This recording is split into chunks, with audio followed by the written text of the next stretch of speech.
So I found this post on the Pokemon investing subreddit that I wanted to share with you all.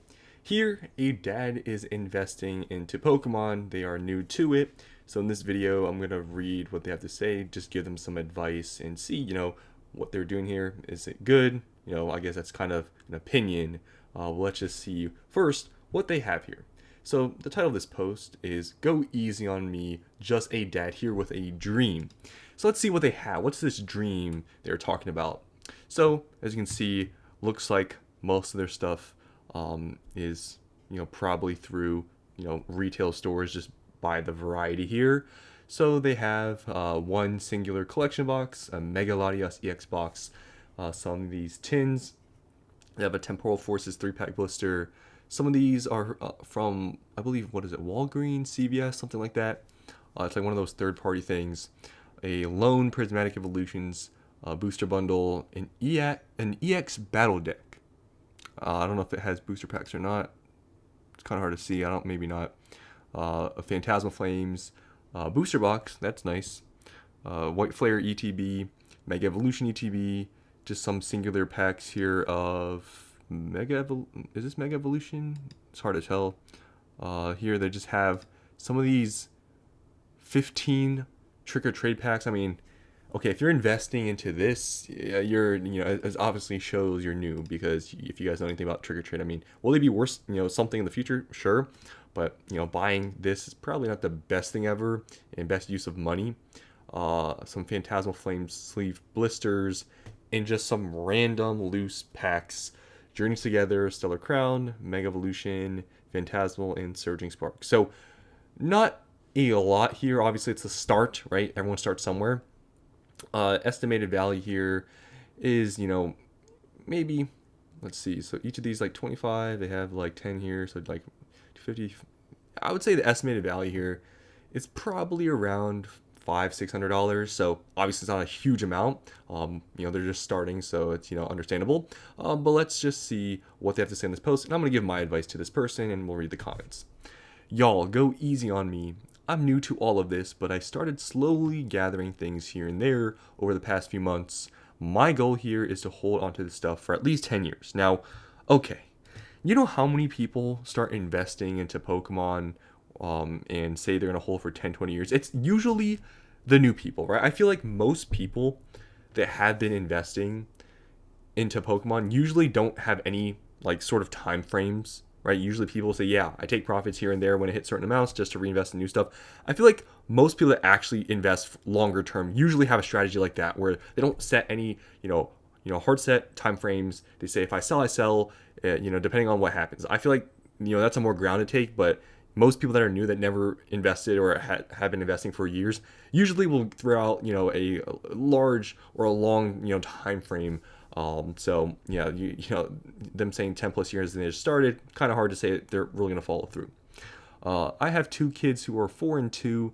In my mind, I'm doing them a solid by getting a collection for them to sell when they're older. I don't feed scalpers. Everything you see here has either been bought MSRP or cheaper with discounts. It's kind of besides the point of this post, but you saying that you don't feed into scalpers, but you're just buying it MSRP yourself. I mean, what's the difference, right? I definitely want to get my hands on some prismatic, maybe even the 151s that everyone raves about. So, the way they mentioned 151, yeah, definitely they're new, and they say that everyone raves about. Like 151 was released, a couple years ago. So yeah, they're obviously new. But I will slowly just continue to add as long as it makes sense with regular life expenses. I mean, that's, obviously a grounded thing to do.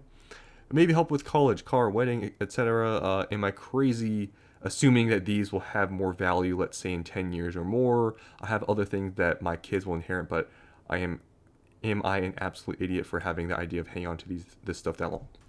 Okay, so here's the thing. Are you crazy for, let's just get this, first thing. Are you crazy for assuming these will have more value in 10 years? No, you're not.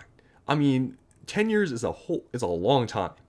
You know how many things you would have bought 10 years ago? I mean, obviously I know things have changed a bit, in the past few years, but you know how many things 10 years ago are now worth, tens of thousands of dollars now. If you bought it 10 years ago, it's probably like a few $100s.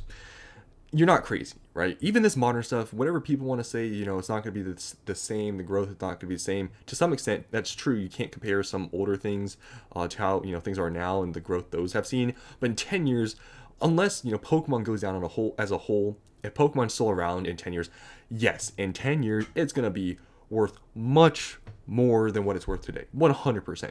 If obviously, like I said, assuming Pokemon is still around at that time. So no, you're not crazy for thinking it's going to be more valuable in 10 years. I would honestly even say it's pretty safe to say that most of the stuff you're holding on to in 3-4 years is going to be worth more than it is today. But yeah, you're not crazy for that. So I guess, getting to the, question here, are they doing a good thing here for their kids? Now, I personally think it's fine, right? Like I said, I mean, the value here is what, $500-$600. It's maybe a little bit more. Maybe I forgot to include this Phantasmal Flames booster box. So maybe $700-$800. So add another, few $100 there. I don't think they're doing a bad thing. Doing it in this amount, obviously they said, they're, investing as expenses will let them. So they're doing it in a smart way. Okay, they're not, stepping over financial, boundaries, hopefully, right, doing this. And if they're doing that, I don't see anything wrong, right? People are, and I've, read a few comments before, making this video, but people have this such, strict investing mindset. Like people will say, well, you should only be investing in this and that for your kids. This stuff, is not even worth it. I see nothing wrong with throwing $1,000, $2,000 even in, buying some Pokemon stuff and just keeping it for them. If that's, for them, there's another thing to be said that, possibly is this person just doing it for themselves. I mean, we'll see, what the comments say here and how this person responds. But I see nothing wrong with that. Completely nothing wrong with that. It's a, not a large sum of money, and it could turn into a large sum of money, as we've seen in history. I mean, even in recent history of Sword and Shield, I mean, stuff has, grown pretty exponentially. So I see nothing wrong doing this, in my opinion. But maybe there are some suggestions to be made for this person. Okay, what maybe should you not be buying here to maybe allocate somewhere else? Don't buy these. Okay, don't buy trick or trade packs. These are not that great. Blister packs actually do decently well, because it just when the set gets expensive enough and stuff. I mean, there are times you see some of these blister packs go for insane amounts, because maybe it has a nice promo and it just has a nice design along with the pack, and it does have a premium over like loose packs. So these aren't bad. EX Battle Deck, wouldn't buy that. Tins are like okay, not my favorite thing, to be honest. Especially, I don't know, this new sort of wrap they have on them is kind of sketchy. I don't know about you guys, but this, like, I know they're probably trying to reduce waste, but this like little like band of plastic wrap is, in my opinion, not really that great. But hey, I mean, they're like that, so it is what it is. These kind of are but they do have some Sword and Shield stuff, so if you're buying at MSRP, obviously it's worth buying these. But if that was this person, the biggest thing, and I wish I knew this in the beginning, because this was basically me when I first started investing. I mean, this is most people. Just really, I mean, they're investing at MSRP, so they're just buying whatever they can. So it's kind of hard to say to do this, but I would just mainly be buying booster bundles, booster boxes, ETBs, and that's kind of it. It can be just that simple. But all these things are fine though. That's the thing. Like, is it more of a hassle to be, having like hundreds of these like blister packs if you're accumulating all these, and possibly, but at the end of the day, at this point, if you're just buying MSRP to hold, you can't just buy booster boxes, booster bundles, because you're going to get like one here, two there, and you're more likely to find these other products. So I don't think they're doing anything wrong buying really any of these at MSRP. You can't really go wrong at this point in time in the market buying anything at MSRP, but there are some other options if they are willing to buy above MSRP, like booster boxes, for example, that they could be investing into to make obviously it a little bit more compact instead of having a bunch of these. But if their budget is just buying at MSRP at retail, then I don't really see anything wrong with buying these. But I would probably not buy these trick or trade packs or these battle decks. They're not worth it. But let's just see what some people have to say here about this person. You really need to focus on specific things, not just any product you can get your hands on. Single booster packs aren't really it, and a bit impractical. 10 years down the road, the kids can open a pack and not feel bad. Hope. Okay, yeah. So, like I said, I mean, this person, they're investing at MSRP, and to buy, like I said, strictly just booster boxes ETB's booster bundles is kind of impossible. So if they're buying these at MSRP, I honestly don't see anything wrong with it, in my opinion. Even, like I said, if it does take more space or whatever you want to say, I don't think it's that bad. I hope people don't grill you. Instead of buying whatever you find at the store, spend more time online or local game stores trying to find more booster boxes or bundles. That's all you can get. Try online Pokemon Center drops. Yeah, so if they want to buy above MSRP, but they're literally saying here that they're trying to just buy MSRP, or that's what they're seemingly trying to do, or cheaper. So there's that. Okay, I get where you're coming from, but you need to realize you're not doing this for your kids. You're doing it for because you want to buy Pokemon cards, even if you were planning to sell them for a profit. If it were solely for your kids' futures, there are much better things to be putting that money to. So like I said, I mean, yeah, you can always go the route saying, yeah, you should just invest into, the traditional stuff, S&P 500. Like, we get it, right?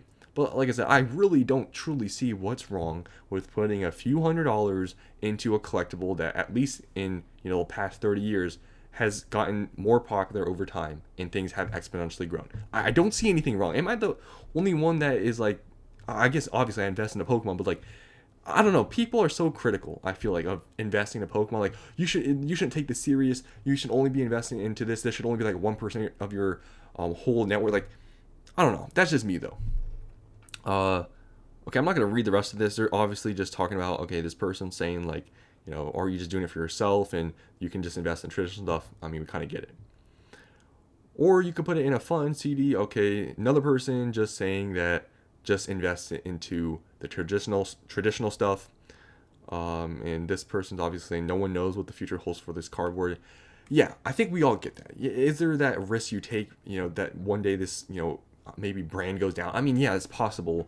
But like I said, a few $100s, even 1,000, 2,000, I don't see that as a large amount of money to the point where it's being critical. Like, okay, you should be, if let's say for example they were doing this at hundreds of thousands of dollars, maybe should they be doing other things for their kids? Maybe, right? But this amount, guys, I don't see a problem. I don't know why some people are being so critical. I know everybody has their own perspective on what's right or in wrong, but I don't see the problem with this. But the only thing I would really recommend this person is, don't buy these trick or trade things. Don't buy battle decks. Sleeve boosters are fine. These tins are fine. If you're buying MSRP, like I said, at this point, buying MSRP, you're already ahead of the curve by a decent amount. I don't see anything wrong with this. But you guys let me know. Do you think this person should be doing this for their kids or not? I think it's completely fine at this scale. But hey, that's just my opinion. So hopefully you guys enjoyed this video, and I'll see you on the next one.